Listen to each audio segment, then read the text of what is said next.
Hello everybody and welcome to Berringer, and this is going to be a how-to instructional video on how I do my stonework. I have actually covered it in the making of Seam Station, but that's yet to be aired and will be starting to be aired from tomorrow in various parts.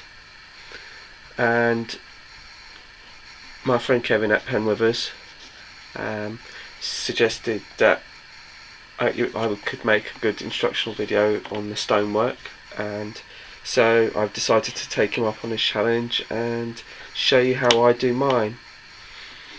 And before we start, I was originally just going to do what I did almost with the station back wall, which was just to paint it.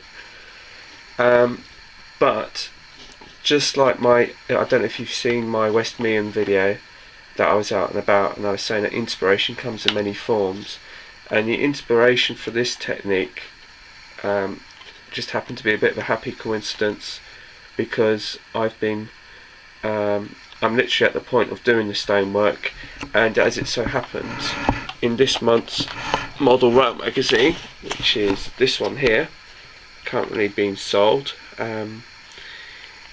usually I would turn around and say that the information I need would be, my inspiration usually comes from this, but actually if you actually get rid of the Model Rail magazine, it's the supplement that we're actually interested in, and this is called, the supplement is The Art of Maverick Model Making with Alan Downs, and on here he actually covers how to do the stonework, and basically I've tried to follow him but doing it in my own way, and I've used some of his techniques and I've learnt some things which he didn't quite cover, which I will then pass on to you.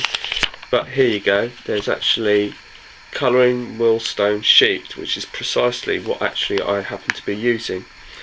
So I had a bit of a read of this and then I started to experiment. So I hope you have your pen and paper ready, because you're going to need a bit of a write some of this down for your shopping list. So the first thing you're going to need, well, if you're going to sort of use my technique, you can either use the wheel stone, or if you've got your piece of stone, this is actually just a tunnel porthole from any sort of model shop, and it's nothing special, it's just in the standard plastic that it comes with. Your next thing you're going to need is a paintbrush. Now I've gone to my local haberdashery and I've bought a set of 15 paintbrushes, virtually the same, for £2.99. So that's fantastic for modelling. The next thing you're going to need is your actual paint, and in this case I have used or bought Rail Match at Great Western Dark Stone, but this is obviously down to personal choice. Obviously you might want a lighter shade or a greyer shade, because mine was kind of like, this is kind of like a more, well, as you'll see, it's kind of a brownier, beigeier sort of shade, so it's kind of down to personal choice whether or not you want to use this particular colour, but this is the colour that I have used. The next thing you are going to need is some wood dye. Now this is what I found, this is going by the Alan Downs book, supplement I should say, and he was saying that he used Georgian medium oak, which is what this is, but he used a Coloron, I think, make. I've used the Wilco. Now I'm not exactly sure if there's a particular reason why he's used that, but I've used this one nonetheless. And then what you're also going to need is if I show you, some talcum powder, and that's what you're going to need. And the other thing which I haven't actually got to hand is going to be a soft brush, and usually like a makeup brush, or well, I've got an old makeup brush which I use, it's very soft, which is very good, and you'll be needing that later on too. So without further ado, we'll get on with the process. Now I have to say, with all of these processes, they're very quick and they're very easy. The time it takes is literally the drying time. So that's what it is. The actual process of doing it in between the steps is very quick and easy, and you don't have to be very careful with this either. You don't have to be like really just trying. It's just really quite slapdash really. You don't really have to be. It's not really rocket science really, to be honest with you. But if you just sort of paint it on all the way through and sort of stipple it on to make sure it goes in all the nooks and crannies, and obviously just you don't have to overload on this on the paint. It's probably best not to overload it because you don't want to cover up any of the recesses, anything. You want all the patterns and everything to show through. So I hope you can sort of pick that up. And that's what you're doing, and this is just the first stage of 3.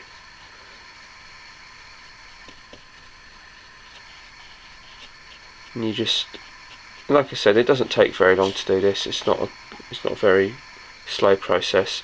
So I'll show you when we're finished. Okay, welcome back. I've just completed the first stage, and it's a very easy stage. And in fact, they're all very easy stages. There's nothing really difficult about this at all. The time-consuming process is just waiting for the various layers to dry, and it's just this first layer and the second layer, because when you use the third layer, that's pretty much instant. So this is it. It's just been painted now in this Rail Match Great Western Dark Stone code 607. So that's the first layer done, and like I said, it's only literally taken me about 3-4 minutes probably to do this. So you don't have to be too careful with it, and all you have to do now is let it dry. So when it's dry, we'll move on to the next process. Hello everybody, and welcome back. This is now Sunday morning, and this has had a chance to dry overnight, so it's nice and dry. And now we're ready to do stage 2 of our stonework. So what you're going to need to do for this stage is to lay it flat and take your Wilko's wood dye, and then all you're going to be doing is dipping your brush in, and what you'll see is if I raise it like this, you'll see how the wood dye just sort of finds its way through all nooks and crannies, and then what you do is you just do this stippling motion, and you just let it. You don't have to be precise about it. You know, you can overload the paintbrush and it doesn't matter if you carry too much, because it will just find its natural way through all the nooks and crannies. And as you can see, it's already taken shape. You don't have to worry about whether or not how bad it's gonna look or anything, because it doesn't even matter whether you miss a spot or two, because it's all part of the whole texture of it all. And all you do is just basically stipple it on all the way around. So I'm sort of trying to do this freehand as well.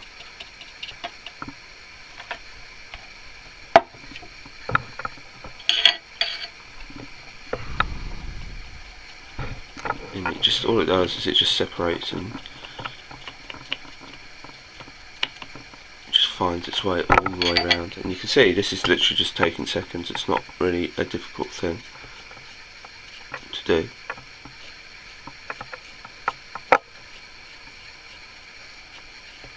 And like I said, you don't have to be precise. It just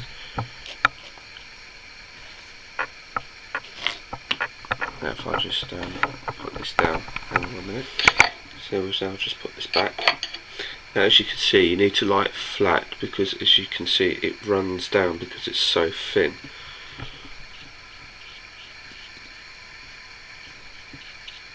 Which is why once you finish this process, like we've literally virtually finished, you need to lay it flat. If you try and do what I did first of all, which is to stand it up like I have done on the layout like that, and it's still wet, what will happen is you'll end up with this ridge of wood dye that forms at the bottom of it because it's very thin. So it will just run down, and it also won't stick to the recesses because it'll all just run off it because it's very, very fine. So once you're happy with it, like I said, you don't have to be precise about it. It doesn't matter. It doesn't have to be a uniform pattern or anything. It doesn't matter if you missed a spot. You now just leave it like this, and again, it's not difficult. It's just time consuming in the sense that you've now got to leave it for say several hours, which is what I'll do, and I'll come back to it either late this afternoon and show you the actual third part of it, and by that time it'll be tacky. And like I said, you just let it dry, and then once it dries or goes tacky, then obviously the wood dye won't then start falling out the recesses. So that's how that goes there.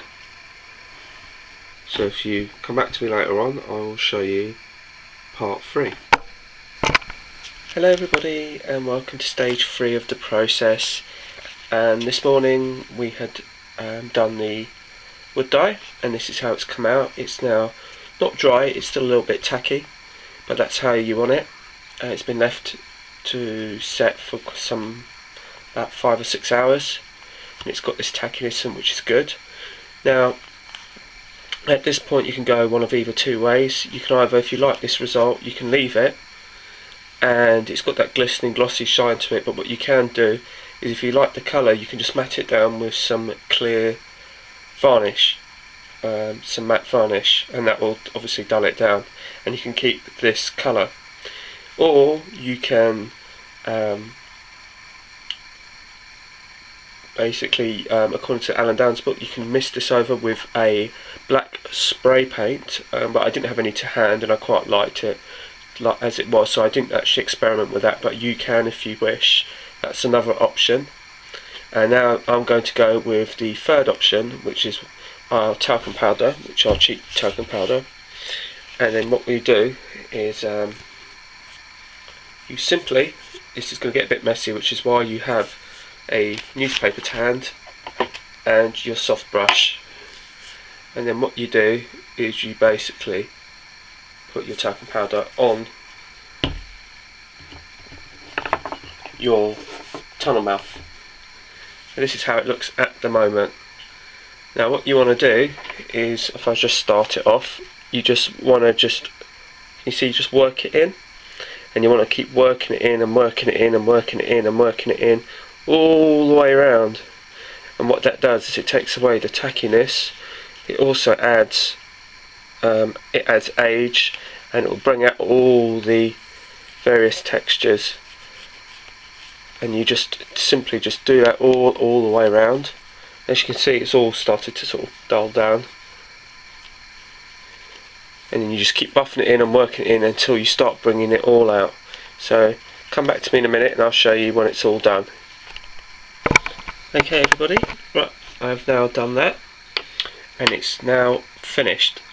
That's all it is. It only took a few seconds to work it in. And if I show you what you get out of it, you can see the various textures and colours. So some bits are darker than others, some bits are brighter, and the talcum powder has just basically dulled it all down, and it's just accentuated some of the shades and some of the textures, and it's brought it all out.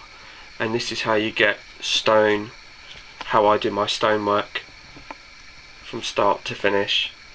Like I said, as far as the paint is concerned, it's entirely up to yourself of the colour choice. So thanks for watching, feel free to comment and subscribe, and I hope this little tutorial has been helpful to you. Bye for now.